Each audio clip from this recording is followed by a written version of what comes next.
So Black Wall Street is a platform specifically designated for Black-owned businesses.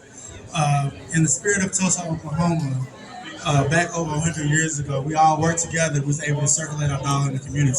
So one main thing we want to do was bring a digital Black Wall Street to the forefront and then relive that spirit through all of us. So over the last 6 years, we've been cultivating, growing businesses, a lot of famous people you already know, and actually getting them out there and getting their businesses up and running at the same time educating people on how to build their credit, how to put together trust, how to build families, and actually come back together and recreate the new digital Black Wall Street. Y'all give Frank a hand, show him some love. Y'all don't realize what room you're in right now.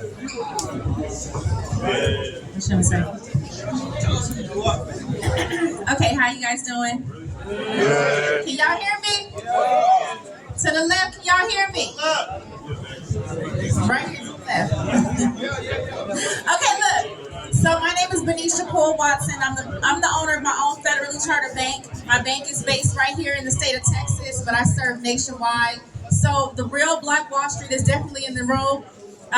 Economically empowering my people, putting financial ability and stability in their hands, in their mindsets. I do finance commercial and residential real estate up to $650 million. And with that being said, that means everything. This building that we're standing in, I can finance it. You want to build something, I can finance it. If you want to buy a house, I can finance it. If you want to cash out an equity in a house that you own, I can finance it. So what we lack in our community is access to capital. So when you have access to a bank that wants to do business with you, unlike some of the other banks that are being fined daily for not wanting to do business with us, this is where you need to perk up and listen. So I think we have an exclusive opportunity here to get information that you won't find anywhere else. What we lack is knowledge in our community. And if we're giving you the game, if you're not taking notes, at least record some of this stuff because you might want to use it later.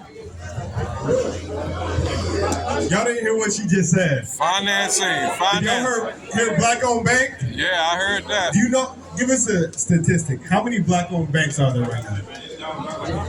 Right now, there are 42 Black-owned banks. I'll be the 43rd in the United States of America. All right. Out of thousands and thousands and thousands of every corner got a bank in every city.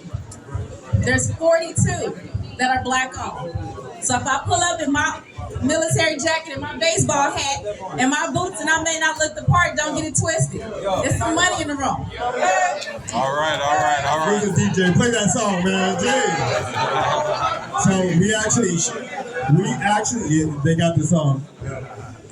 We met at the Biggest Boss conference, but I had the opportunity to open up for Eric Thomas, but I was just captivated and just, this is the biggest boss right here. Y'all give her a hand. To have a Black-owned bank. So I'm gonna hand it to you. You do your influence. I'm just gonna stand in the middle. I'm just gonna sit in the middle. Yeah, so that's amazing. We need more Black-owned banks for sure. One thing we all lack is capital. Yeah. So one of the biggest things that we see that's really affected our communities is our credit. Is really not having enough Black-owned businesses that we can hire our kids to actually give them jobs, to actually give them more skills, and actually help them to, go out and build their family as well. So with capital being the lack of the resource, I feel like the Black-owned bank could be the cornerstone of those communities too, to help give back. One thing we saw with a lot of businesses out there, they fail within the first year, right?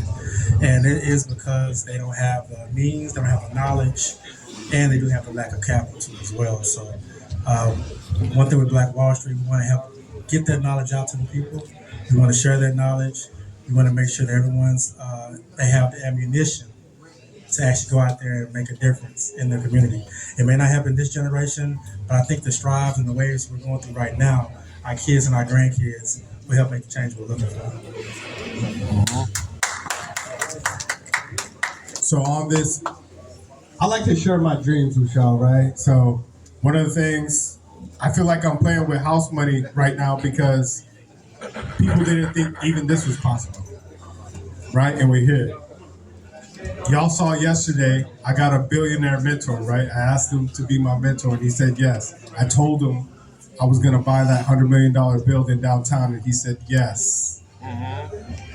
Now you see the next day, I got a black-owned bank that just pulled up and said, hey, who wants to buy commercial property? There you go. Right? So you write down the goals, you start to pray about things, and things start to happen.